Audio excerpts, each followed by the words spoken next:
MB حدیث و وظائف یوٹیوب چینل میں خوش آمدید۔ امید کرتا ہوں کہ آپ سب لوگ خیریت سے ہوں گے۔ بسم اللہ الرحمن الرحیم۔ فرض نماز چھوڑنے والوں، میں گارنٹی سے کہتا ہوں کہ یہ ویڈیو دیکھنے کے بعد آپ کبھی بھی نماز نہیں چھوڑیں گے۔ محترم ناظرین، اسلام کے 5 ارکان میں سے کلمہ توحید کے بعد دوسرا رکن نماز ہے۔ نماز کی اہمیت کا اندازہ اس بات سے لگایا جا سکتا ہے کہ رب تعالیٰ نے اپنے کلام پاک قرآن مجید میں 700 سے زائد مرتبہ نماز کا ذکر فرمایا ہے۔ جہاں نماز پڑھنے والوں کے لیے بہت سے انعامات کی بشارت ہے، وہیں اس کو چھوڑنے اور سستی برتنے اور اس سے روگردانی کرنے والوں کے لیے سزائیں بھی ہیں۔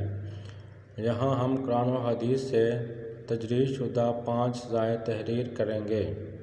نمبر 1، رب تعالیٰ پارہ نمبر 29 سورۃ المدثر کی آیت نمبر 42 اور 43 میں ارشاد فرماتا ہے، ترجمہ کنز الایمان: تمہیں کیا بات دوزخ میں لے گئی؟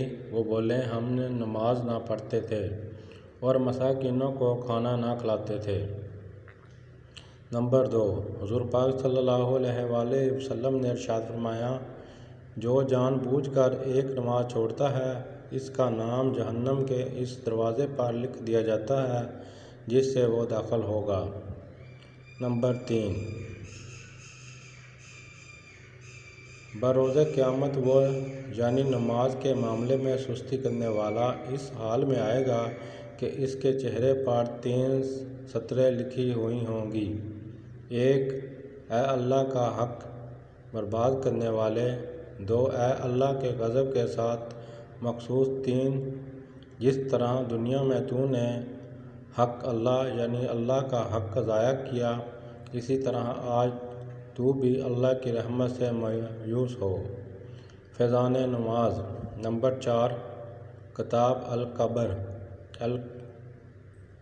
البقر میں منقول ہے، جہنم میں ایک وادی ہے جس کا نام ویل ہے، اگر اس میں دنیا کے پہاڑ ڈالے جائیں تو وہ بھی اس کی گرمی سے پگھل جائیں گے۔ یہ ان لوگوں کا ٹھکانہ ہے جو نماز میں سستی کرتے ہیں اور وقت کے بعد قضا کر کے پڑھتے ہیں، مگر یہ کہ وہ اپنی کوتاہی یعنی خطا پر نادم ہو اور بارگاہ خداوندی میں توبہ کریں۔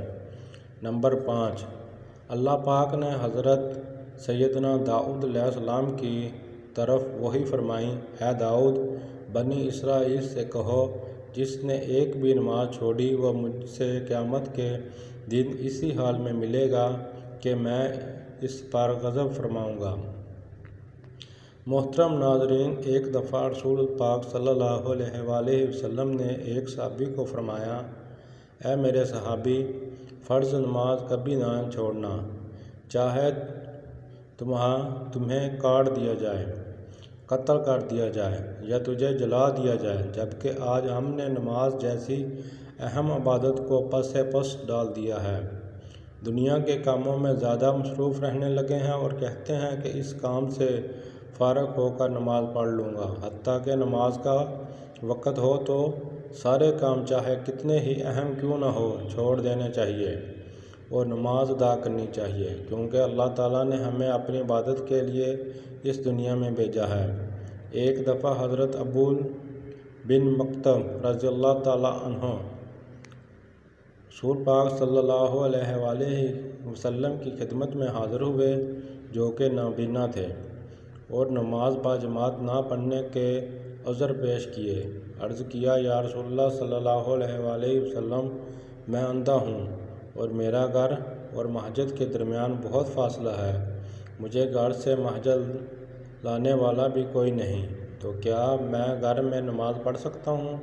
تو اللہ کے نبی صلی اللہ علیہ وآلہ وسلم نے فرمایا، کیا تم اذان کی آواز سنتے ہو؟ صحابی نے فرمایا، جی یا رسول اللہ صلی اللہ علیہ وآلہ وسلم۔ تو آپ نے کہا کہ پھر مسجد میں آ کر نماز پڑھنی پڑے گی۔ انہوں نے پھر عذر پیش کیا تو رسول اللہ صلی اللہ علیہ وآلہ وسلم نے، میرے گھر اور مسجد کے بیچ میں درخت ہیں اور خاردار جھاڑیاں ہیں، میں اندھا ہوں، مجھ سے چلا نہیں جاتا تو مجھے ڈر ہے کہ میں گر جاؤں گا اور اپنے آپ کو نقصان پہنچا بیٹھوں گا۔ کیا میں گھر میں نماز پڑھ سکتا ہوں؟ آپ صلی اللہ علیہ وآلہ وسلم نے سوال کیا کہ کیا تمہارے گھر میں اذان کی آواز پہنچتی ہے؟ فرمایا جی یا رسول اللہ صلی اللہ علیہ وآلہ وسلم۔ تو آپ صلی اللہ علیہ وسلم نے فرمایا کہ پھر مسجد میں آ کر نماز پڑھنی پڑے گی۔ پھر عذر پیش کیا کہ یا رسول اللہ صلی اللہ علیہ وآلہ وسلم، مسجد کے بیچ میں خوفناک درندے اور جانور ہیں اور میں اندھا ہوں، مجھے نظر بھی نہیں آتا، تو کہیں مجھے کوئی جانور نقصان نہ پہنچا دے،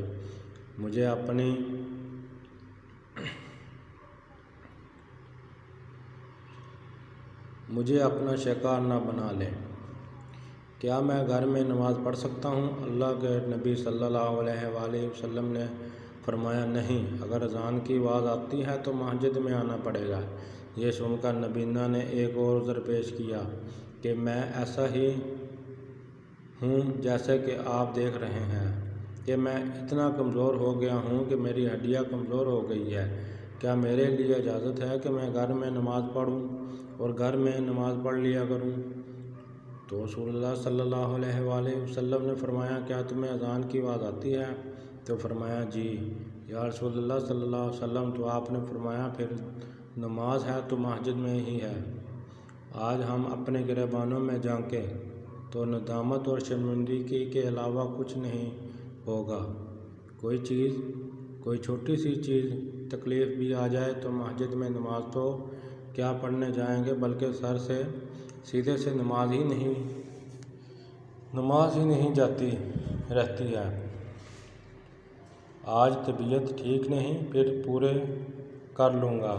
وہ صحابی رضی اللہ تعالیٰ عنہ کتنے کمزور ہیں، نابینا ہیں، مسجد دور ہے، کوئی لانے والا نہیں، بیچ میں درخت اور خاردار جھاڑیاں ہیں، خون-دار درندے اور جانور ہیں، مگر پھر بھی رحمت اللہ عالمین صلی اللہ علیہ وآلہ وسلم نے انہیں گھر نماز پڑھنے کی اجازت نہیں دی، کیونکہ نماز کا معاملہ بڑا سنگین ہے۔ نماز کسی بھی حالت میں چھوڑنے کی اور باجماعت نماز نہ پڑھنے کی اجازت نہیں ہے۔ نماز ادا کرنے کی اہمیت اور فضیلت کا اندازہ اس سے لگایا جا سکتا ہے کہ قرآن مجید میں تقریباً 700 مقامات پر نماز کا ذکر آیا ہے۔ درجہ ذیل حدیث مبارکہ میں بھی نماز کی فضیلت بیان کی گئی ہے۔ نماز قائم کرو، زکوٰۃ دیا کرو اور رکوع کرنے والوں کے ساتھ مل کر رکوع کیا کرو۔ اے ایمان والو، صبر و نماز کے ذریعے مجھ سے مدد چاہا کرو، یقیناً اللہ صبر کرنے والوں کے ساتھ ہوتا ہے۔ بے شک جو لوگ ایمان لائے، انہوں نے نیک اعمال کیے اور نماز قائم رکھی اور زکوٰۃ دیتے رہے، ان کے لیے ان کے رب کے پاس ان کا اجر ہے اور ان پر آخرت میں نہ کوئی خوف ہوگا اور نہ وہ رنجیدہ ہوں گے۔ اس کے علاوہ کثیر حدیث مبارکہ میں بھی فضیلت بیان کی گئی ہے۔ نماز ادا نہ کرنے پر وعیدیں آئی ہیں، نیز نماز کی جملہ تفصیلات بھی ہمیں حدیثوں میں ہی ملتی ہیں۔ اللہ ہم سب کو 5 وقت باجماعت نماز ادا کرنے کی توفیق عطا فرمائے، آمین ثم آمین۔ تمام دوست کمنٹ باکس میں اللہ کے 99 ناموں میں سے ایک نام ضرور لکھیں۔